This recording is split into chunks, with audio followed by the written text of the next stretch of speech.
Hello, dear wanderers of the night. Welcome back to the Midnight Explorer, where we journey together through the quieter corners of knowledge, where stories unfold like stars appearing one by one in the darkening sky. Tonight, I want to take you somewhere vast, somewhere silent, somewhere that exists at the very edge of what we can know and what we can only imagine. Tonight, we're going to talk about black holes. But this isn't a story of cold mathematics or distant abstractions.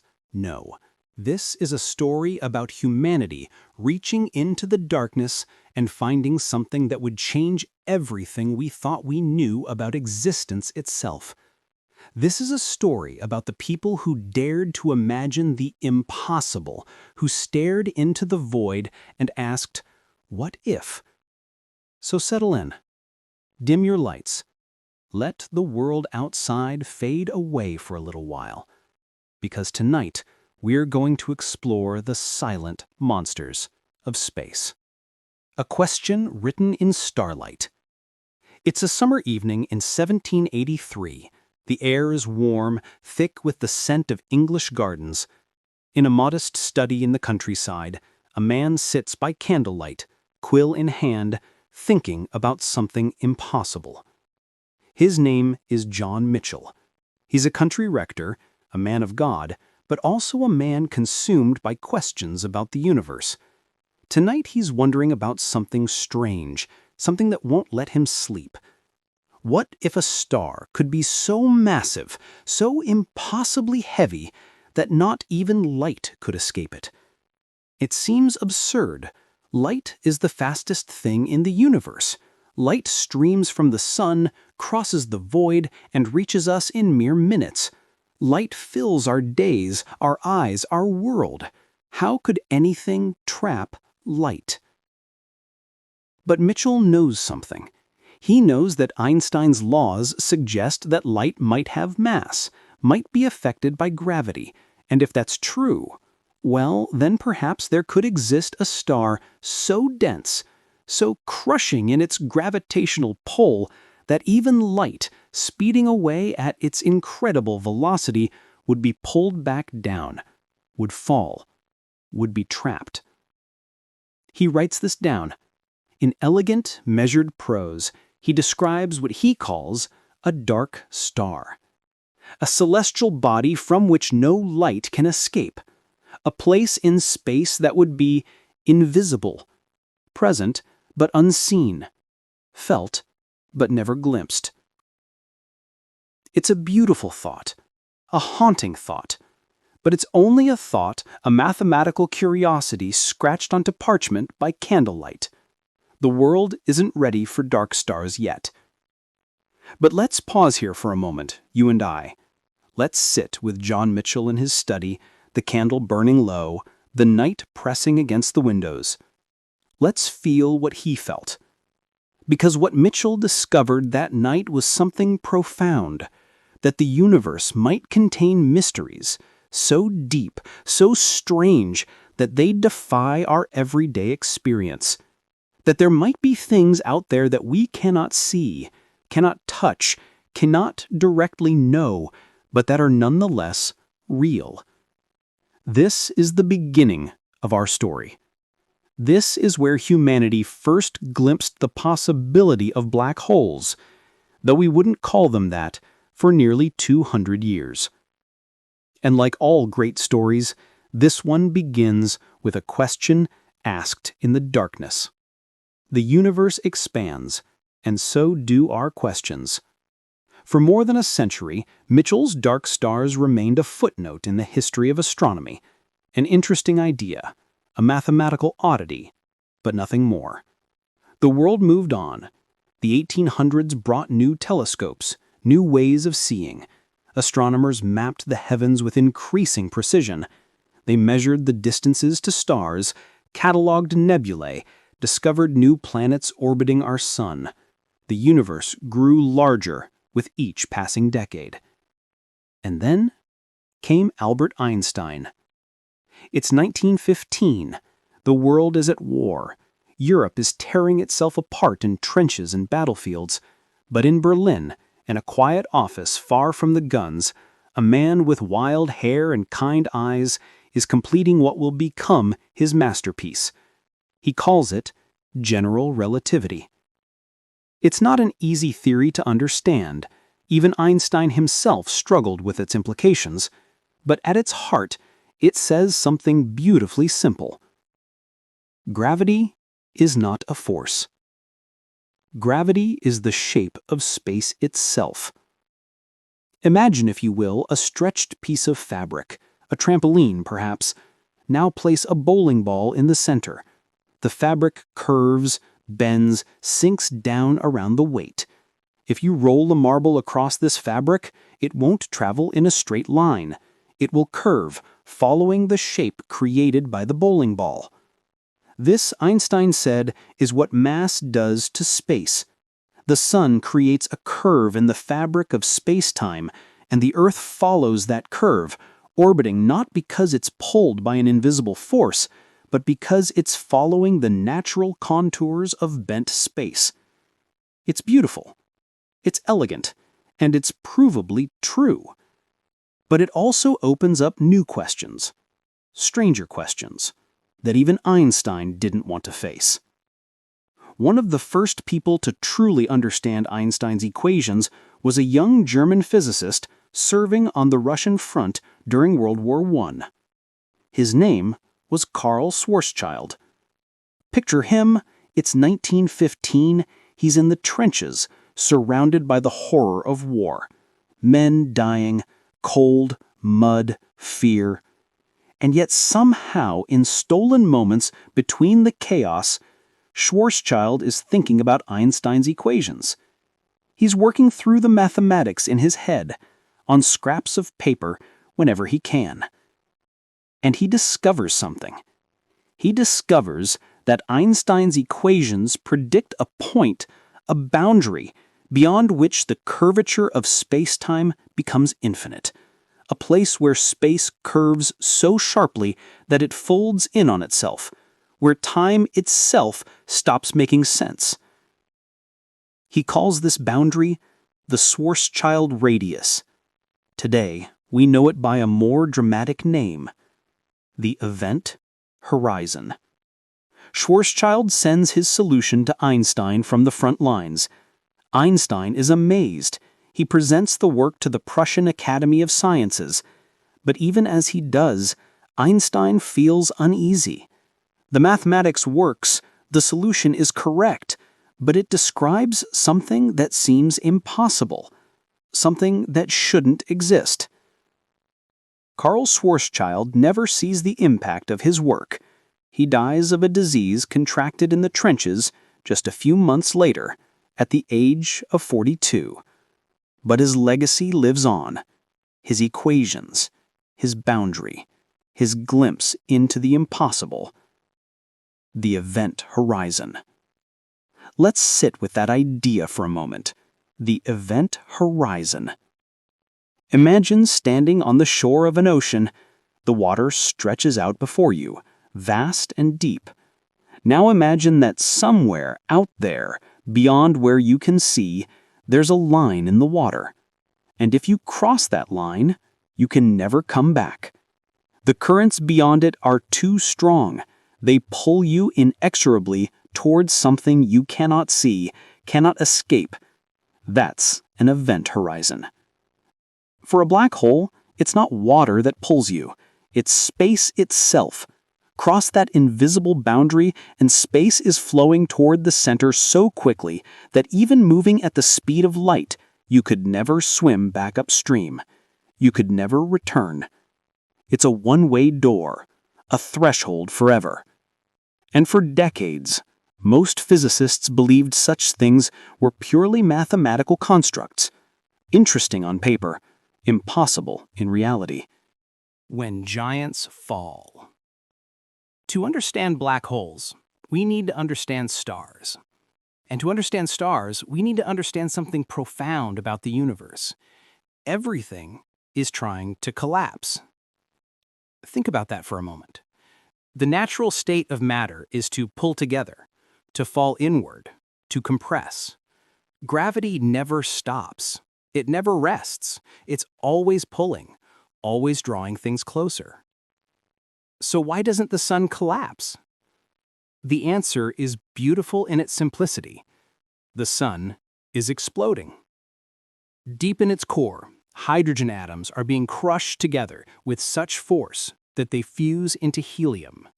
This fusion releases tremendous energy, heat, light, radiation, and this energy pushes outward, creating pressure that holds the star up against the inexorable pull of its own gravity. It's a balance, a dance, gravity pulling in, nuclear fire pushing out, and in that balance, stars live. Our sun has been dancing this dance for 4.6 billion years. It will continue for billions more. But eventually, the dance must end. Eventually, the fuel runs out. It's the 1930s now. The world has moved from one war into the shadow of another. In Cambridge, a brilliant young Indian physicist named Subramanian Chandrasekhar is thinking about what happens when stars die. He knows that when a star like our sun exhausts its fuel, it will collapse, but it won't collapse completely. The electrons in the star's matter will resist being crushed together, a quantum mechanical effect called electron degeneracy pressure. The star will compress down to about the size of Earth, becoming what we call a white dwarf. Still hot, still glowing, but supported by the strange quantum properties of matter itself. But Chandrasekhar discovers something unsettling. He calculates that there's a limit. If a star is more than about 1.4 times the mass of our sun, electron degeneracy pressure isn't enough.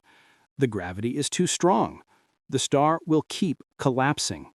This limit, now called the Chandrasekhar limit, is a fundamental boundary in the universe. It's the point at which quantum mechanics loses its battle with gravity. When Chandrasekhar presents his findings to the Royal Astronomical Society in 1935, he's met with skepticism, even ridicule. The great Arthur Eddington, one of the most respected astronomers of the age, publicly dismisses the idea. He says nature would never allow something so absurd. But Chandrasekhar is right, and nature, it turns out, is far stranger than even our brightest minds can easily accept. Collapse into darkness. So what happens when a massive star, much more massive than our sun, runs out of fuel? Picture it. For millions of years, this star has been a titan. Massive, brilliant, pouring light into the cosmos. Its core has been a furnace, fusing hydrogen into helium, helium into carbon, carbon into heavier elements. Each stage of fusion releases energy, holding the star up against gravity's relentless pull. But there is a problem. Each stage produces less energy than the last, and eventually, the star begins fusing silicon into iron. And iron is where the music stops. Iron doesn't release energy when it fuses. It takes energy. Iron is the end of the line. So the core suddenly has no pressure to hold it up. And gravity has been waiting for millions of years. And now, in less than a second, the entire core collapses. It falls inward faster than sound can travel through it. The core, which was roughly the size of Earth, compresses to the size of a city, then smaller. The electrons are crushed into the protons, forming neutrons. The matter becomes so dense that a teaspoon of it would weigh as much as a mountain. And then it rebounds. The collapse is so violent that it creates a shock wave that blows the outer layers of the star into space. We see this from Earth as a supernova, one of the brightest events in the universe. For a few weeks, a single dying star can outshine an entire galaxy. But what's left behind? If the core is more than about 3 times the mass of our sun, another limit, another boundary, even the pressure from neutrons isn't enough to stop the collapse. There's no force in nature that can hold it up. So it keeps falling.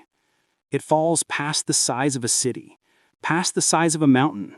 It falls through its own Schwarzschild radius, through its own event horizon, and becomes something new, a black hole. Let's pause and feel the weight of that moment. The birth of a black hole. This is matter giving up.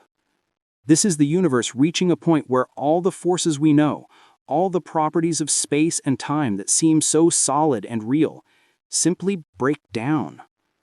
The collapsing core falls out of our universe in a sense. It creates a wound in space-time, a place where our physics stops making sense. And around it, like a scar, is the event horizon. The boundary between what can be and what is lost forever. It's violent, it's catastrophic, and it's happening somewhere in the universe right now. And now. And now.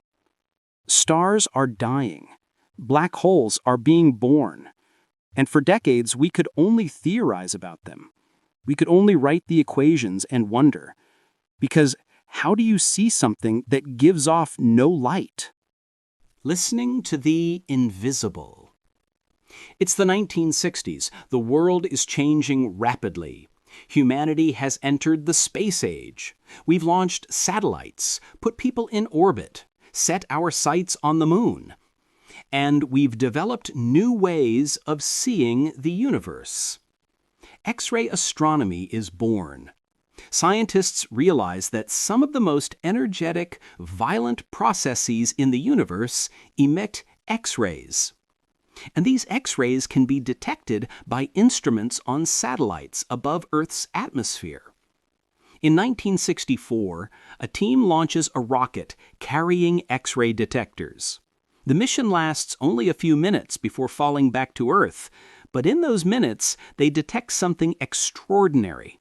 A source of X-rays in the constellation Cygnus. They call it Cygnus X1. At first, no one knows what it is, but as more observations accumulate, a picture begins to emerge.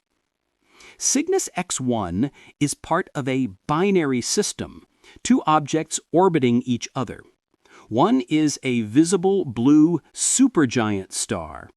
The other is invisible, but it's clearly there. You can see its gravitational effects on the supergiant. You can calculate its mass. And the mass is too high to be a white dwarf, too high to be a neutron star. Slowly, carefully, scientists begin to suggest the impossible. Cygnus X1 might be a black hole. But how can you prove something exists when you can't see it? The answer lies in the X-rays. You see, even though black holes themselves don't emit light, they don't exist in isolation. In a binary system like Cygnus X1, the black hole is pulling matter away from its companion star. This matter doesn't fall straight in. It spirals, forming what we call an accretion disk, a swirling disk of gas and dust orbiting the black hole, getting faster and hotter as it gets closer to the event horizon. As this matter spirals inward, friction heats it to millions of degrees, and at those temperatures, it emits X-rays, brilliant, powerful X-rays.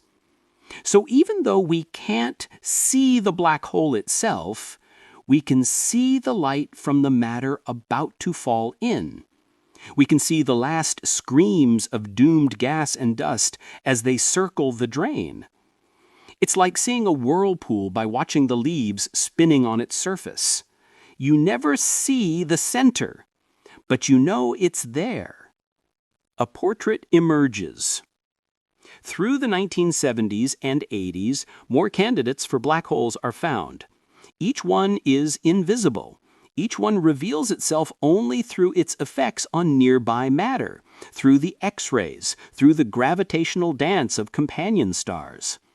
Scientists develop theories. They calculate what black holes should look like, or rather, what the space around them should look like. They predict that if you could somehow see one up close, you'd see light bending in strange ways. You'd see the photon sphere, a region where light can actually orbit the black hole. You'd see gravitational lensing, where light from stars behind the black hole gets bent around it, creating multiple distorted images. You'd see, just outside the event horizon, a dark circle, a shadow, the absence of light defining the presence of something terrible and magnificent. But these are just predictions, just mathematics, beautiful, precise, but untested. Because black holes are far away, very far away. And even though they're enormous by human standards, they're tiny compared to the distances involved. Seeing the shadow of a black hole would be like standing in New York and trying to see a grape in Los Angeles. It's impossible. Or so everyone thought. The heart of a galaxy is an amazing place, filled with billions of stars, nebulae, black holes. But it's also dangerous. Plummeting into the center of our galaxy would be a harrowing experience. Let's talk about physical dangers first. The orbits of stars near the center of the galaxy are highly elliptical. They're a lot more crowded than stars out in our galaxy's neighborhood. There are also stronger magnetic fields and more energetic radiation than your average corner of the galaxy. But what should concern you most of all is the massive black hole at the very center.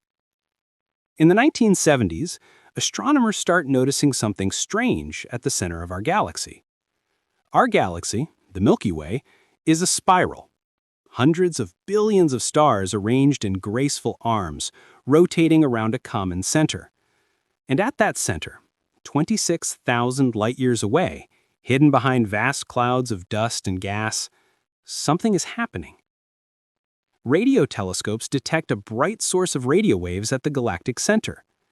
They call it Sagittarius A star, pronounced Sagittarius A star. For years, no one knows what it is. But in the 1990s, two teams of astronomers, one led by Andrea Ghez in California, another by Reinhard Genzel in Germany, began a patient, methodical study. They use infrared telescopes, which can peer through the dust. They photograph the center of the galaxy, and then they wait. A year passes. They photograph it again. The stars near the center have moved. Another year, another set of photographs, more movement. Year after year, they track individual stars orbiting something at the galactic center. And as the years accumulate, they can calculate orbits. They can determine what those stars are orbiting around. What they discover is staggering. There's an object at the center of our galaxy with a mass of about 4 million times that of our Sun, and it occupies a space smaller than the orbit of Mercury around our Sun. The only thing that can be that massive and that compact is a black hole, a supermassive black hole. And it's not alone. As telescopes improve, as surveys extend to other galaxies, a pattern emerges. Almost every large galaxy has a supermassive black hole at its center, millions, even billions times the mass of our Sun, sitting there, waiting. These aren't the black holes formed from dying stars. These are something else, something older, something that may have helped shape the galaxies themselves as they formed in the early universe. We still don't fully understand how they got so big, how they formed, whether they grew by consuming matter over billions of years, or whether they were somehow born massive in the chaotic early universe. But they're there, at the center of most galaxies, including ours. We live in a galaxy with a monster at its heart. Dancing with giants. Let's think about what this means for a moment. Right now, as you listen to this, there is a black hole at the center of our galaxy. It's so massive that if you replaced our Sun with it, its event horizon would extend almost to Mercury's orbit. It's so massive that its gravity influences the motion of stars hundreds of light years away. And yet, we're safe.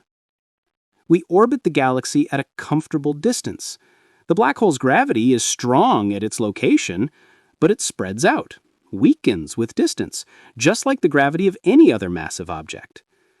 Black holes aren't cosmic vacuum cleaners. They don't suck everything in. They have gravity, certainly, but so does everything with mass. If you replace the sun with a black hole of the same mass, Earth would continue orbiting exactly as it does now. We'd freeze in the darkness, yes, but we wouldn't be pulled in. You have to get close for things to get really strange, really dangerous. And one star has gotten very close. It's called S2, or sometimes SO2, depending on which team named it first. It's a blue star, bright and massive, and it orbits Sagittarius A star in a stretched ellipse. Every 16 years, S2 completes one orbit, and at its closest approach, it screams past the black hole at about 3% the speed of light. That's thousands of kilometers per second. It passes within about 17 light hours of the event horizon, roughly 4 times the distance from the Sun to Neptune. Astronomers have watched it complete multiple orbits now. They've measured how its light gets redshifted, stretched to longer wavelengths, as it climbs out of the black hole's gravitational well. They've measured the subtle ways its orbit is affected by the curvature of spacetime itself. And every measurement confirms Einstein's predictions. General relativity holds up even in this extreme environment, even in the presence of a supermassive black hole. But S2 is still far from the event horizon. It's dancing at the edge, but never falling in. What would it be like to go closer, to approach the point of no return? Approaching the horizon. Let's imagine a journey. You and I, somehow protected in an impossible spacecraft, approaching a black hole. It's not a supermassive black hole like Sagittarius A asterisk. Those are so large that you could cross the event horizon and not even notice for hours. Instead, let's approach a stellar mass black hole, one formed from a collapsed star. 10 times the mass of the Sun, with an event horizon about 30 kilometers across. We start far away, where space-time is still fairly flat, where things still make sense. The black hole is invisible ahead of us, but we can see the light from stars behind it being bent, lensed. We can see the shadow, a dark circle blocking out the background light. As we get closer, strange things start to happen. First, we notice that the stars around us are shifting. Light from stars behind us is getting bent around the black hole, appearing in front of us. We start to see more and more of the sky compressed into a smaller and smaller area directly ahead. Meanwhile, the darkness, the shadow of the event horizon, grows larger. If we had a companion ship far away, watching us, they would see us start to slow down. Not because our engines are failing, but because time itself is passing more slowly for us than for them. This is gravitational time dilation. The closer we get to the black hole, the more slowly our clocks tick compared to the outside universe. To us, everything feels normal. But to them, we're moving in slow motion. Our radio signals are getting stretched, red-shifted, coming in slower and slower. We cross what's called the photon sphere, the region where light can orbit the black hole. If we looked around, we could theoretically see the back of our own ship, light having traveled in a complete circle around the black hole before reaching our eyes. But we don't linger. We're still falling, still approaching the event horizon. And here's where things get truly strange. If we look ahead toward the black hole, we see the event horizon now taking up half our view, a perfect circle of absolute blackness.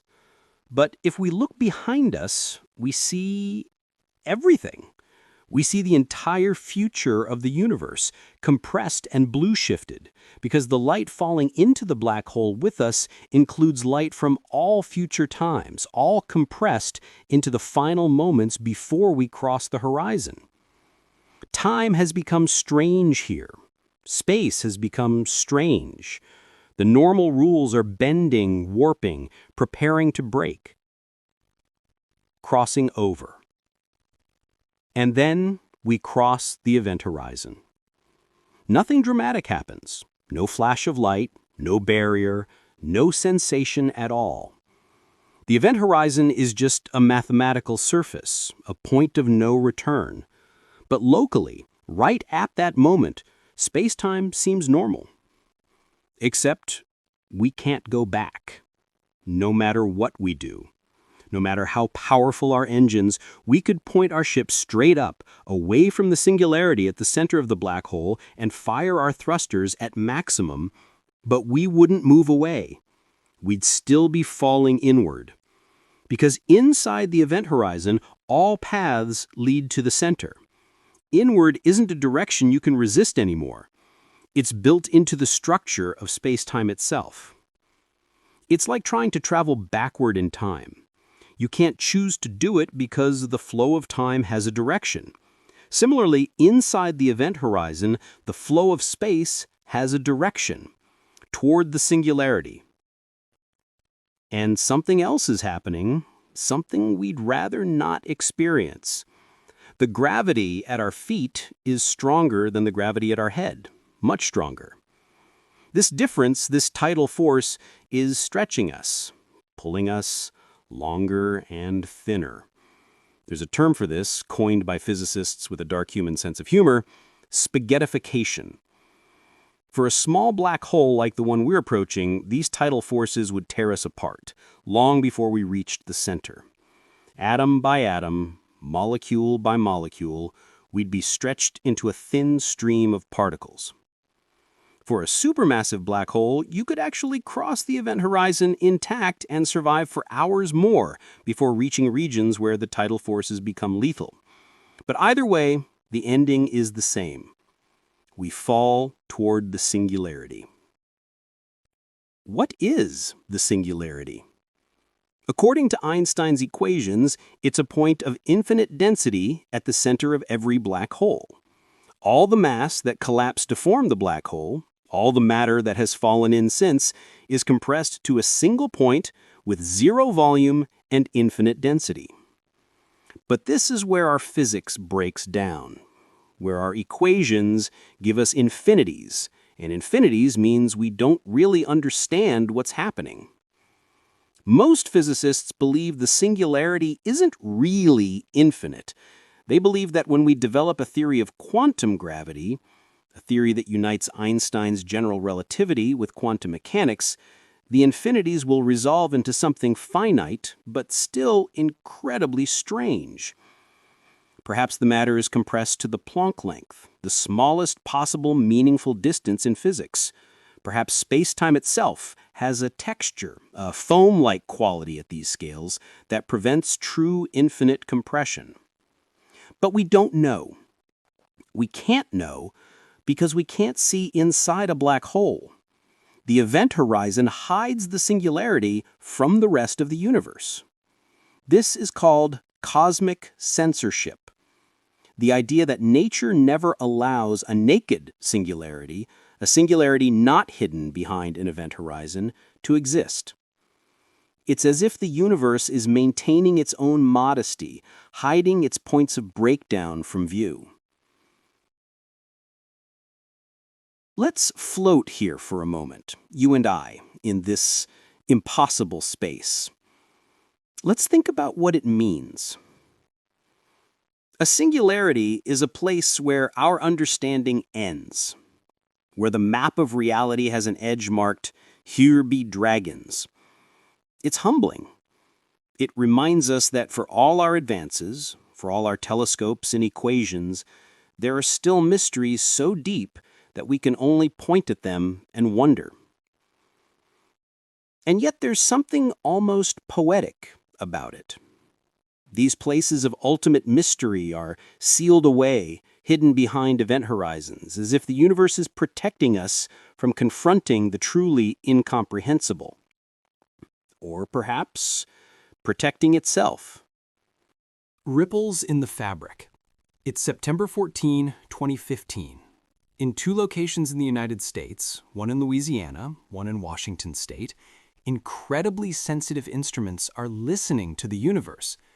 These instruments are called LIGO detectors, Laser Interferometer Gravitational Wave Observatory. Each one consists of 2 tunnels, each 4 kilometers long, arranged in an L shape.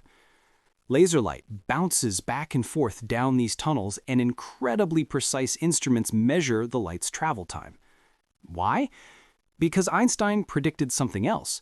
He predicted that when massive objects accelerate, they create ripples in space-time itself, gravitational waves. These waves stretch and compress space as they pass through, but by almost imperceptibly small amounts. LIGO was built to detect these ripples, to feel the universe vibrating. And on that September morning, at 5:51 a.m. Eastern Time, both detectors feel something. A chirp, a signal lasting a fraction of a second, starting at a low frequency and rapidly rising in pitch, growing louder, then suddenly stopping. The scientists reviewing the data can hardly believe it. The signal is clear, strong, and it matches exactly what Einstein's equations predict should happen when 2 black holes spiral into each other and merge. 2 black holes, each about 30 times the mass of the Sun, had been orbiting each other for perhaps millions or billions of years.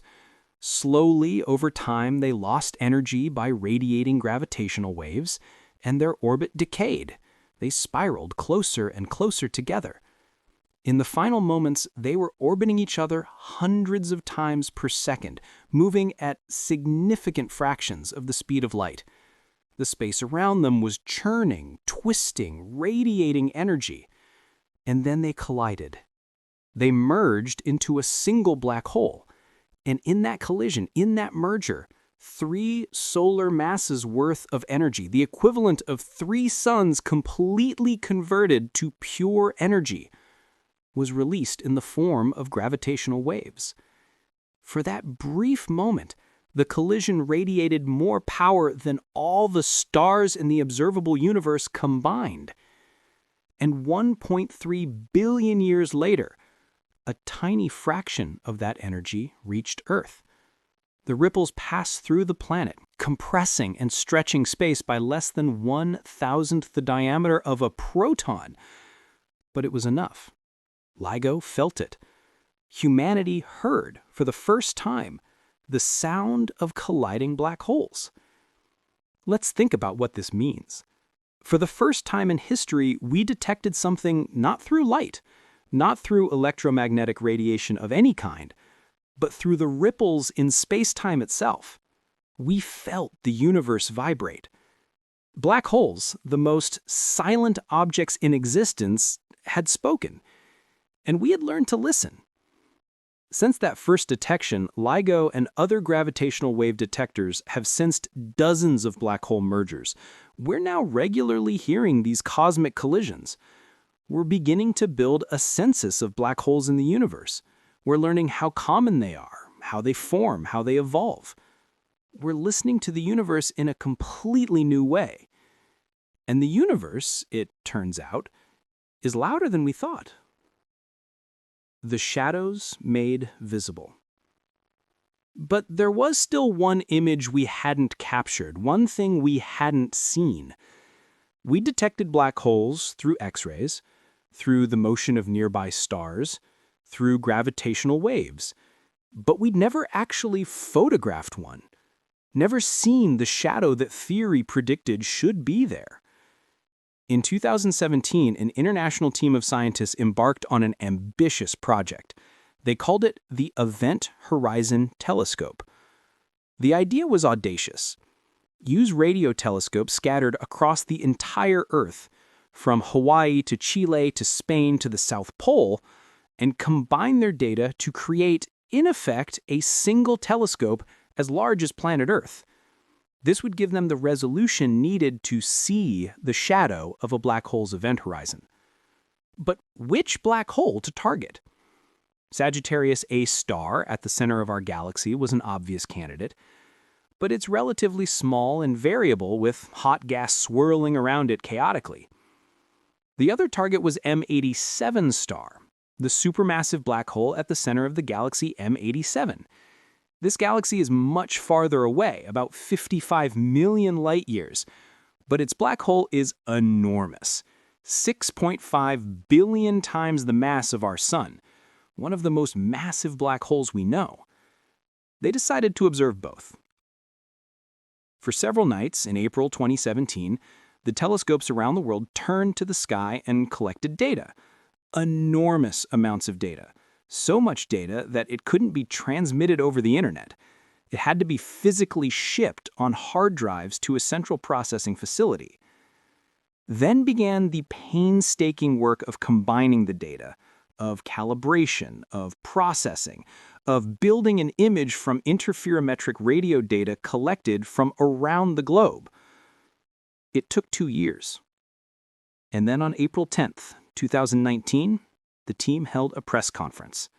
Simultaneously, in multiple cities around the world, they revealed an image. An orange ring, bright on one side, dimmer on the other. And in the center, darkness. Perfect darkness. The shadow of the event horizon of M87 star. Let's pause and look at that image together. In our minds. It's fuzzy. It's not a crystal clear photograph, but it's real. It's an actual image of a black hole, or rather of the region around a black hole. The bright ring is light from gas swirling around the black hole at nearly the speed of light. The gas on the side moving towards us is brighter, Doppler boosted. The gas moving away is dimmer. And in the center, the shadow. Larger than the event horizon itself because the black hole's gravity bends light around it, but unmistakable, undeniable. For the first time in history, we had visual proof. Black holes are real.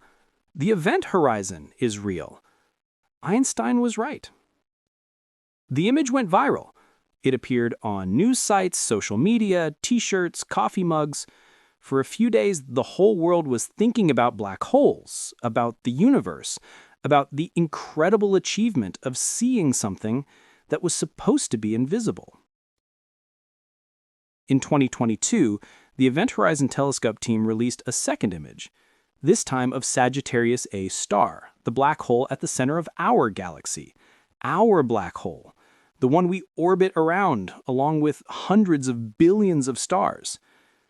And there it was, smaller than M87 star, more difficult to image because of its variability, but there nonetheless.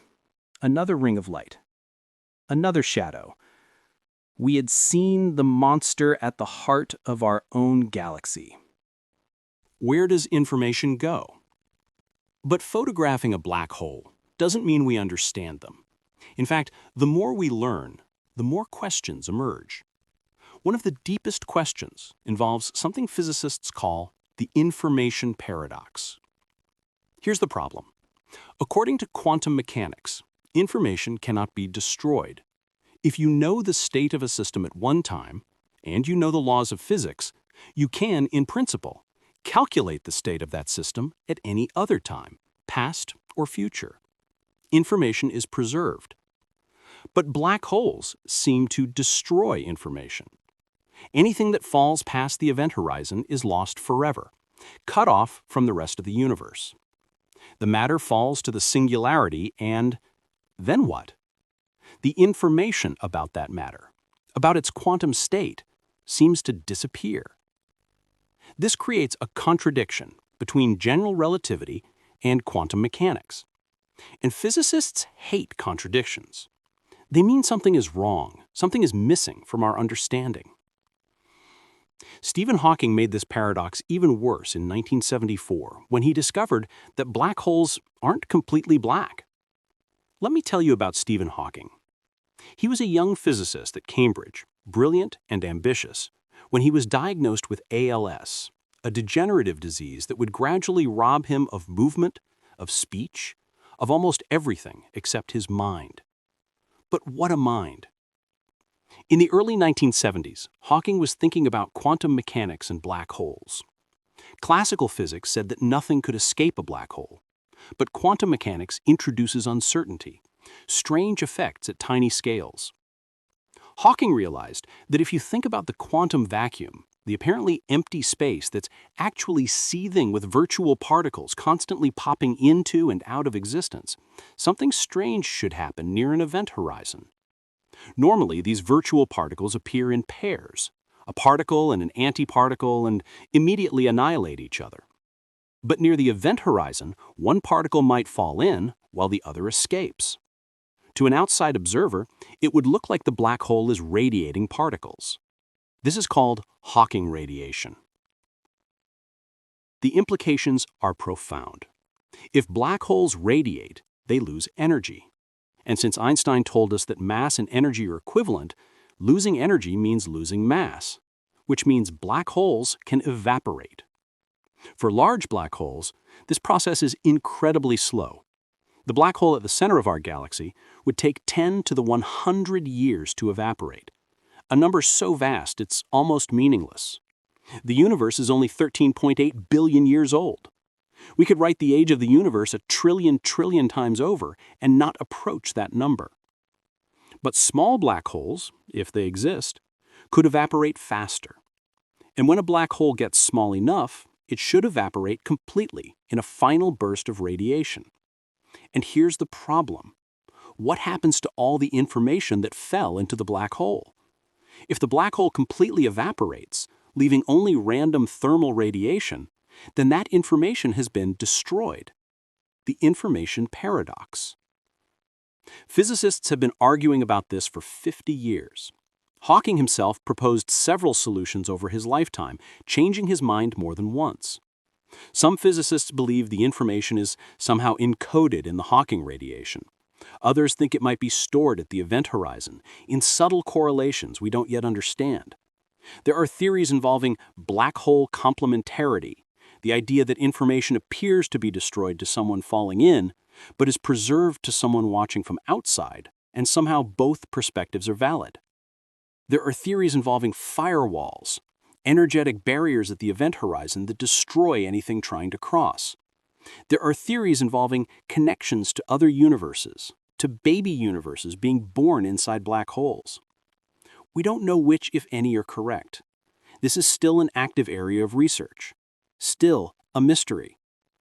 And perhaps that's as it should be. Perhaps black holes should keep some secrets. Time and tide. Let's return to the journey we imagined earlier, approaching a black hole. But this time, let's think more carefully about what happens to time. Imagine you have a twin. You're going to approach the black hole while your twin stays far away, safe and sound. You promise to fall in and report back somehow. As you approach the event horizon, your twin watches through a telescope. At first, everything seems normal. But as you get closer, they notice something strange. You seem to be slowing down. Your movements become sluggish. Your radio signals arrive further and further apart. From your perspective, nothing has changed. You feel normal. Your clock is ticking normally. But from your twin's perspective, time is slowing down for you. You get closer and closer to the event horizon. To your twin, watching from far away, you seem to slow down more and more. You never quite reach the horizon. You freeze there, your image getting dimmer and redder as your light gets stretched to longer and longer wavelengths. Eventually, you fade from view entirely. But to your twin, you never cross the event horizon. You're frozen there forever, asymptotically approaching but never reaching the boundary. But from your perspective, something completely different happens. You sail right through the event horizon, no hesitation, no freezing. It takes only a few seconds, perhaps, from your point of view. Both perspectives are real.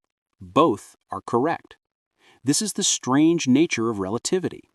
What happens depends on where you are, how you're moving, how deep you are in a gravitational field. To the outside universe, nothing ever quite falls into a black hole. It just gets frozen at the event horizon, slowly radiating its information back out over unimaginable timescales. But from the perspective of that matter itself, it fell through long ago. It's gone. Which perspective is real? Both. Neither. The question itself might not make sense in a universe where time and space are relative, where reality depends on your reference frame. Black holes don't just bend space. They bend our understanding of existence itself. When black holes collide. We've talked about individual black holes, but black holes don't always exist alone. Sometimes they find each other, and when they do, they dance. Imagine two black holes, each the collapsed core of a massive star, born perhaps in the same stellar nursery millions of years ago. Their parent stars lived and died relatively close to each other, and now the two black holes orbit each other, a binary system bound by gravity. At first, their orbit is wide. They circle each other leisurely, taking years or centuries to complete a single orbit. They're far enough apart that space-time around them, while curved, isn't doing anything too exotic. But they're radiating gravitational waves, constantly, quietly. These waves carry energy away from the system, and as energy is lost, the orbit decays. The black holes spiral slowly inward. This happens over vast timescales. For millions of years, perhaps billions, the black holes draw closer. The decay is imperceptible at first, but gravity is patient. As they get closer, the orbital period decreases. What took years now takes months, then weeks, then days. And now the gravitational waves are getting stronger. Space-time around the black holes is no longer gently curved. It's churning, roiling, twisted into complex shapes by the two masses whipping around each other. Hours, minutes, seconds. In the final moments, the black holes are orbiting each other hundreds of times per second. The gravitational waves are screaming through space, ripples carrying enormous energy. The black holes themselves are moving at significant fractions of the speed of light. Space-time is being twisted into shapes we can barely describe mathematically.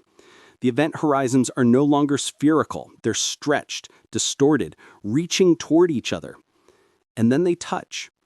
The event horizons merge. For a brief moment, there's a strange, complex shape. Not quite two separate black holes, not quite one. The singularities spiral around each other inside a common event horizon. The space around them radiates energy furiously. In that final fraction of a second, the power output in gravitational waves exceeds the light output of all the stars in the observable universe combined. And then it's over. The singularities merge. The event horizon settles down into a sphere, slightly larger, slightly more massive than either of the original black holes, but smaller than the two combined. The missing mass has been converted to energy, radiated away as gravitational waves. A new black hole is born from the death of two others. And the gravitational waves spread out across the universe at the speed of light, carrying the news of this cosmic collision to any civilization capable of listening. Supermassive encounters. What we've just described happens with stellar mass black holes. But what about the supermassive black holes at the centers of galaxies? Galaxies collide. It's not uncommon. The universe is vast, but it's also been around for 13.8 billion years, and gravity is always pulling, always drawing things together. When two galaxies collide, it's not like cars crashing. The stars are so far apart that they mostly pass through each other like ghosts. But the galaxies as a whole merge, their gas and dust mixing, triggering bursts of star formation. And the supermassive black holes at their centers? They sink toward the middle of the merged galaxy. They form a binary system, just like the stellar mass black holes, but on a vastly larger scale. Two black holes, each millions or billions of times the mass of the sun, orbiting each other. We found systems like this. galaxies in the process of merging, with two bright active galactic nuclei indicating two supermassive black holes dancing around each other. These systems are rare enough that we haven't yet detected the gravitational waves from supermassive black hole mergers. The waves from such events are too low in frequency for LIGO to detect. They require space-based detectors or pulsar timing arrays. But we're building those detectors, we're setting up those arrays, and soon we'll hear these mergers too. Imagine the gravitational waves from 2 billion solar mass black holes spiraling together. Waves with wavelengths measured in light years. Waves that would make the entire galaxy vibrate slightly as they pass through. It's happening somewhere in the universe right now. A dance of titans, a merger of monsters. And someday soon, we'll hear it. Quasars and the violent universe. Let's talk about what happens when black holes eat. Most of the time, supermassive black holes at galaxy centers are quiet. They're not actively consuming much matter. They sit there, massive and patient, their presence felt through the orbits of nearby stars, but otherwise relatively inactive. But sometimes something falls in. A star wanders too close. A cloud of gas is funneled inward. Perhaps a whole other galaxy has merged, sending vast quantities of matter spiraling toward the center. And then, the black hole begins to feed. Remember the accretion disk we talked about earlier? The disk of material spiraling into the black hole, heated by friction until it glows? For a supermassive black hole that's actively feeding, this accretion disk can be enormous, light years across, containing matter equivalent to millions of stars. And it's hot, millions of degrees hot. This hot disk doesn't just glow, it blazes. It can outshine the entire rest of the galaxy. We call these objects quasars, quasi-stellar radio sources. From far away, they look like stars, but they're actually the brilliant accretion disks around feeding supermassive black holes billions of light years away. The brightest quasars are the brightest objects in the universe. A single quasar can be 100 times brighter than an entire galaxy. But that's not all. Some of the material in the accretion disk doesn't fall into the black hole. Instead, it gets ejected, channeled somehow along the black hole's rotation axis, accelerated to nearly the speed of light, and shot out into space in two enormous jets.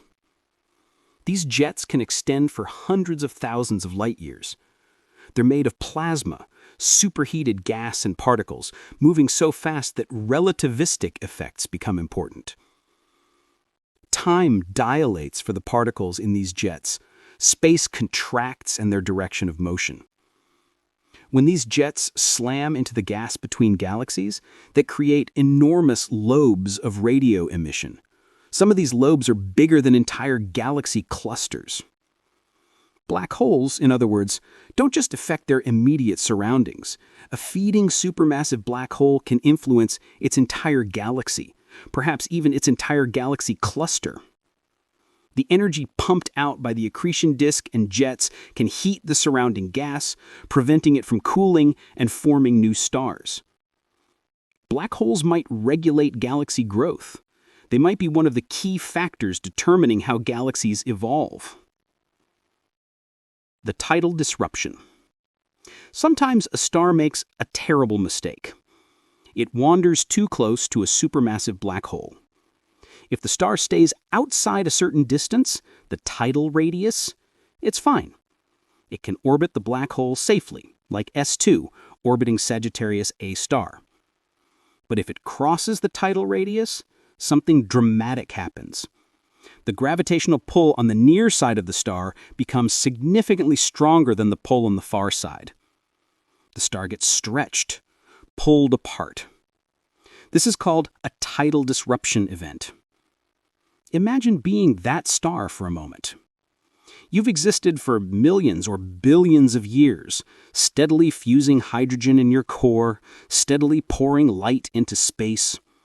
You've perhaps had planets, maybe even, somewhere in your history, planets with life. And now, you're approaching something you can't see, can't fully comprehend.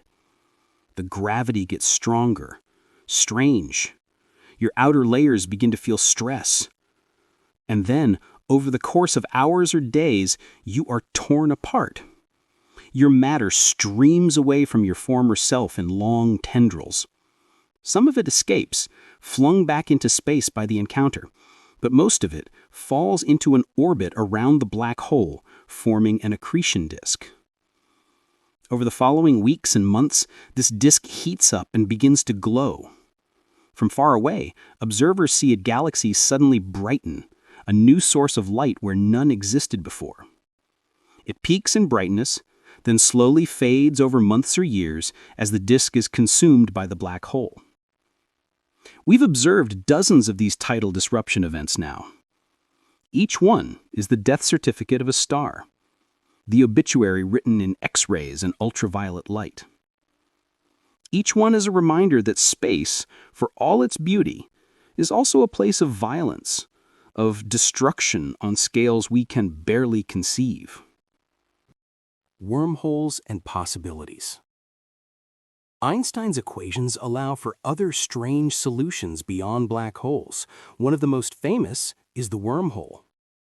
Imagine spacetime not as a flat sheet, but as a three-dimensional structure that can curve and fold. Now imagine two black holes, far apart in space. But what if their interiors connect? What if there's a tunnel, a shortcut through spacetime linking them? This is a wormhole, also called an Einstein-Rosen bridge. Mathematically, they're allowed. The equations don't forbid them. But physically, almost certainly impossible. The problem is stability. Even if a wormhole could form, it would immediately collapse unless it was somehow held open. And the only thing that could hold it open, according to our equations, is something with negative energy density. Exotic matter that repels rather than attracts.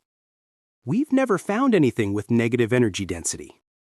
Quantum mechanics allows for small temporary regions of negative energy, but nothing that could hold open a macroscopic wormhole. So wormholes remain a beautiful mathematical curiosity, a science fiction dream, probably impossible. But, and this is important, we can't be absolutely certain. Our understanding of extreme gravity is still incomplete. Our theory of quantum gravity doesn't exist yet. There might be loopholes we haven't discovered. The universe has surprised us before. White holes and time reversal. Here's another strange solution to Einstein's equations: white holes. A black hole is a region you can enter but never leave.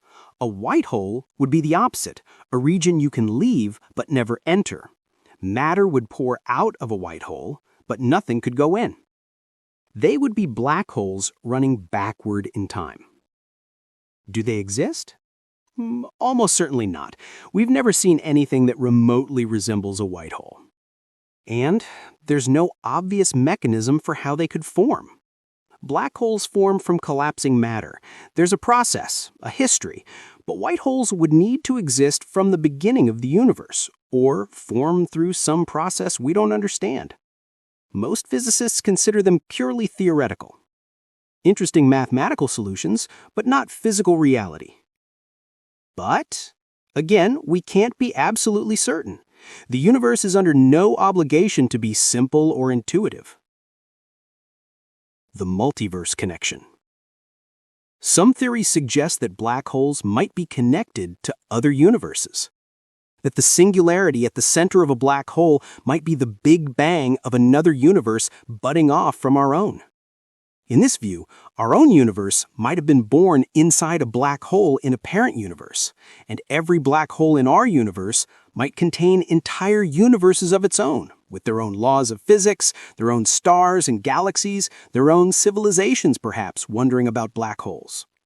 Universes within universes, nested like Russian dolls, extending infinitely in both directions. It's a beautiful idea, poetic, but is it true? We don't know. We might never know. These baby universes, if they exist, are completely cut off from us by the event horizon.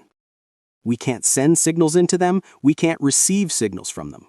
They're fundamentally unobservable. Which raises a philosophical question. If something is completely unobservable in principle, with no possible way to test it even indirectly, is it science or is it metaphysics? Physicists disagree on this. Some think such ideas are legitimate physics as long as they fall out of otherwise testable theories. Others think we should stick to what we can observe. Both views have merit, and the debate continues. The long dark. Let's think about the future, the deep future, the far, far future. Right now, the universe is 13.8 billion years old. That sounds ancient. It's hard to even conceive of that much time. But compared to how long the universe will exist, 13.8 billion years is nothing. We're living in the early universe, the infant universe. Stars are still being born, galaxies are still colliding, merging, creating new structures. The universe is vibrant, active, alive. But this won't last forever. In about 1 trillion years, give or take, the last new stars will form. By then, most of the hydrogen gas in galaxies will have been used up or ejected. Star formation will cease. The stars that exist will continue burning for a while. Small red dwarfs can live for trillions of years, but eventually even they will exhaust their fuel. One by one, the stars will go out. In 10 to the 14 years, 100 trillion years, the universe will be dark. No more stars, no more light. Just the slowly cooling remnants, white dwarfs, neutron stars, black holes. And even these won't last forever. White dwarfs and neutron stars will cool, eventually reaching the background temperature of the universe. They'll become black dwarfs and black neutron stars, cold, dark, essentially inert. But even matter itself may not be stable over these timescales. Protons might decay. It's never been observed, but some theories predict that given enough time, perhaps 10 to the 36 years, even protons will fall apart into lighter particles and radiation. If that happens, the white dwarfs and neutron stars will slowly evaporate. Atom by atom, they'll dissolve into radiation.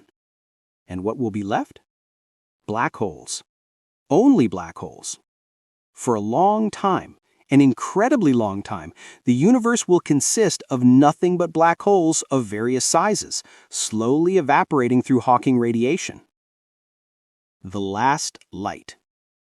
Remember that Hawking radiation gets faster as a black hole gets smaller? Larger black holes evaporate slower. A black hole with the mass of the Sun would take 10 to the 67 years to evaporate. That's a 1 followed by 67 zeros, an incomprehensibly long time. The supermassive black holes at galaxy centers, they'll take 10 to the 100 years, maybe longer.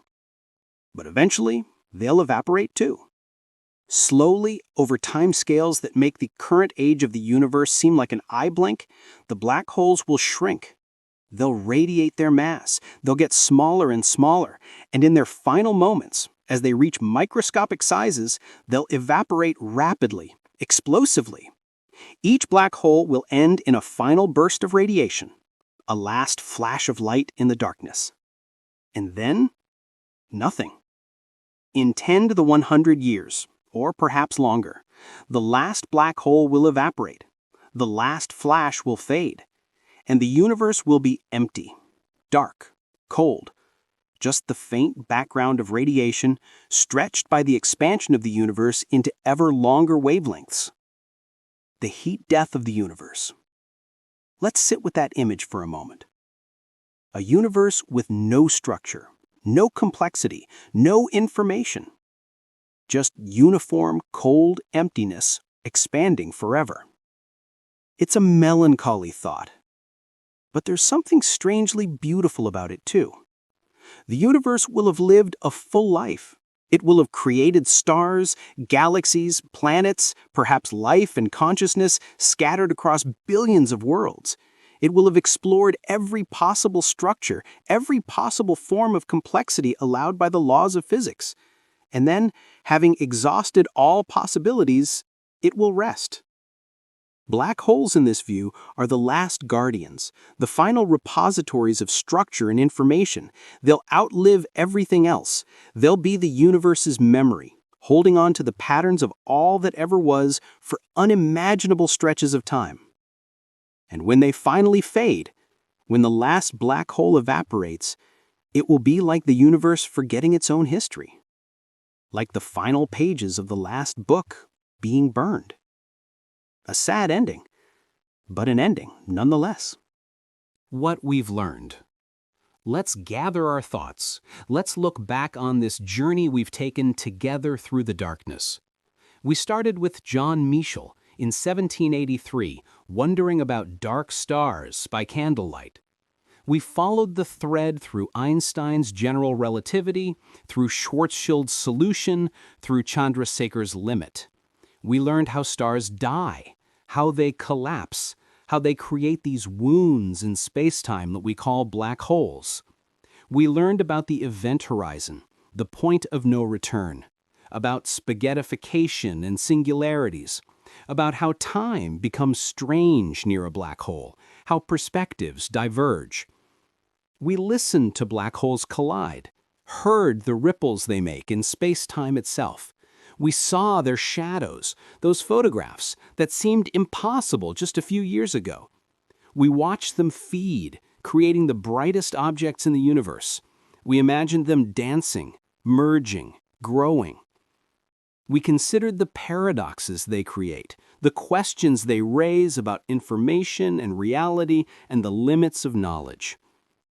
And we glimpsed the far future, when black holes will be all that remains, the last structures standing before the final darkness. But here's the thing. For all we've learned, black holes remain mysterious. We still don't know what happens at the singularity. We still don't know how to reconcile quantum mechanics with general relativity in these extreme conditions. We still don't know if information is truly preserved or destroyed. We still don't fully understand how supermassive black holes grew so large so quickly in the early universe. We've solved some puzzles, but each solution reveals new questions, deeper questions, stranger questions. And I think that's beautiful. The value of the unknown. We live in an age that often fears uncertainty. We want answers. We want to know everything. We get anxious when we encounter questions we can't answer. But black holes remind us that mystery is not a flaw in our understanding, it's a fundamental feature of reality. There are things that are genuinely difficult to know, things that might be impossible to know, at least from our perspective outside event horizons. And that's okay. The existence of mysteries doesn't mean we should stop seeking answers. The scientists who detected gravitational waves didn't give up because the task was hard. The team that photographed M87 didn't abandon the project because it seemed impossible. But we can pursue knowledge while also accepting that some mysteries might never be fully resolved. We can hold both confidence in what we do know and humility about what we don't. Black holes teach us this balance. They teach us something else too, that the universe is stranger than we imagined, more wonderful, more terrible, more magnificent. 100 years ago, black holes were mathematical curiosities. Most scientists thought they couldn't really exist. The universe wouldn't allow something so absurd. But the universe did allow it. Nature is more imaginative than we are, more daring, more willing to explore the extremes of possibility. And if nature could surprise us this much with black holes, what else is out there? What other wonders exist beyond our current understanding? What impossible things will we discover next? Why we look up. Throughout this story, we've talked about physics, about mathematics, about vast cosmic scales and incomprehensible time spans. But underneath it all, this has been a human story. It's the story of people like you and me, looking up at the night sky and wondering, asking questions, refusing to accept that's just how it is as an answer. It's John Michel, a country rector who could have spent his evenings peacefully reading scripture, but instead chose to grapple with Newton's laws and imagine impossible stars. It's Carl Schwarzschild, calculating in trenches during war, finding beauty in equations while surrounded by death. It's Subramanian Chandrasekhar, a young man facing down the scorn of the scientific establishment because he knew his calculations were right. It's Jocelyn Bell Burnell, who as a graduate student discovered pulsars, rapidly spinning neutron stars that helped us understand stellar collapse, and who faced skepticism and worse, simply because she was a woman in physics. It's Andrea Ghez and Reinhard Genzel, spending decades tracking stars at the galactic center, patient and methodical, building evidence for something they couldn't directly see. It's the LIGO team, who spent decades building detectors sensitive enough to feel space itself vibrate by distances smaller than a proton, and who were proven right when those detectors heard colliding black holes. It's Katie Bauman, who developed the algorithms that turned scattered radio data into the first image of a black hole shadow, and who became briefly the face of that achievement, dealing with both celebration and unfair criticism with grace. It's thousands of scientists whose names we don't know, grad students, postdocs, researchers at universities around the world, people who chose to spend their lives asking questions about the universe, even though the questions are hard and the answers uncertain. This is a story of curiosity, about the human drive to understand. We don't look up at the stars for practical reasons. Understanding black holes won't put food on our tables or cure diseases or solve social problems here on Earth. We look up because we're human, because we wonder, because we can't help ourselves. We look up because somewhere in our evolution, our ancestors developed the ability to ask why, and how, and what if. And that ability, that curse and blessing of curiosity, has led us from caves to telescopes, from wondering about the lights in the sky to understanding nuclear fusion and space-time curvature and event horizons. We look up because the universe is there, vast and strange and beautiful, and we are part of it. We are the universe looking at itself. We are matter that has become conscious, stardust that has learned to wonder. The lonely feeling. There's something lonely about black holes, isn't there? They're cut off, isolated. Nothing that crosses the event horizon can ever return, can ever communicate with the outside universe. They're ultimate prisons, ultimate exile. And maybe that resonates with us. Maybe we see something of ourselves in them. Because we're all a little cut off, aren't we? Each of us lives inside our own perspective, our own consciousness. We can never truly know what it's like to be someone else. We can never perfectly communicate our inner experience. We're all, in a sense, trapped behind our own event horizons. We can send signals out, words, gestures, art, love, but we can never fully cross the boundary between self and other. And yet we try. We reach out. We build telescopes to see farther. We build detectors to hear gravitational waves. We create science not as isolated individuals, but as a community.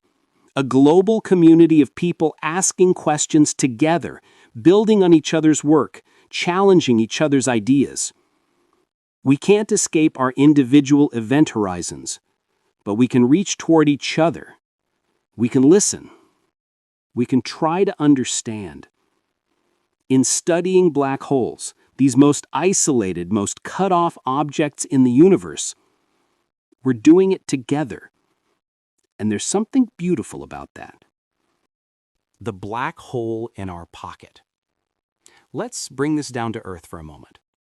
Let's think about what black holes mean for us, here, now, in our ordinary lives. You might think they don't mean anything. They're far away, abstract, irrelevant to your daily concerns. But that's not quite true. First, there's the simple fact of wonder. The knowledge that these things exist, that the universe is strange and vast and contains mysteries so deep, can change how you see everything.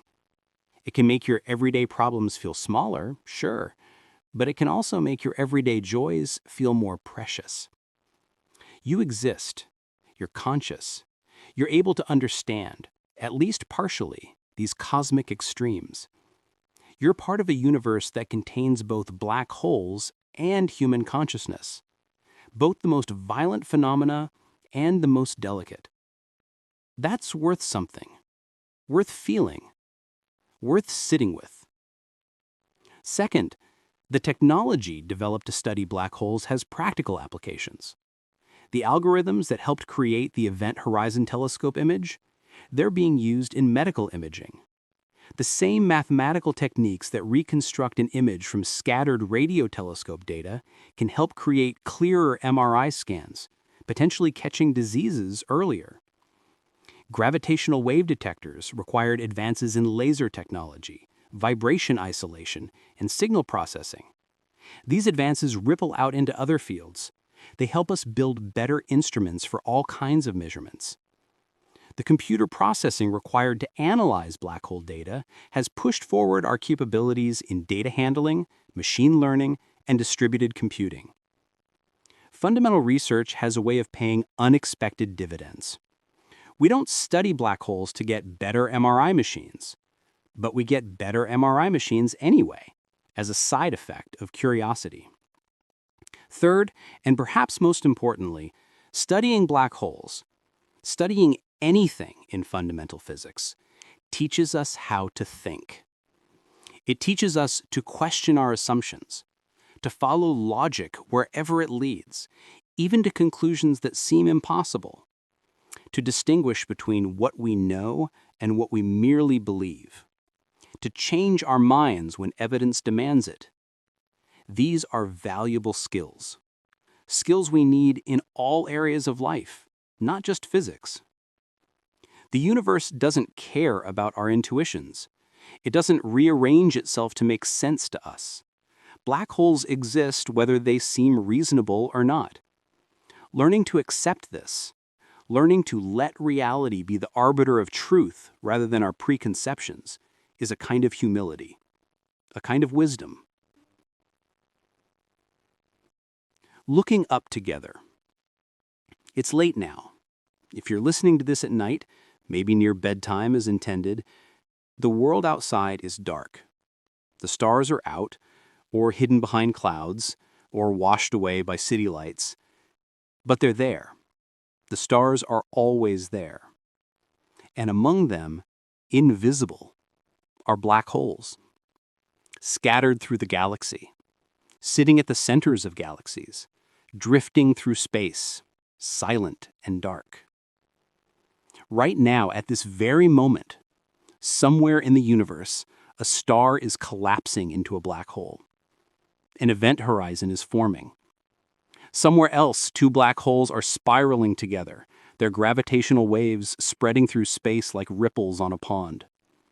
Somewhere, matter is crossing an event horizon, falling toward a singularity, beginning a journey that will never end.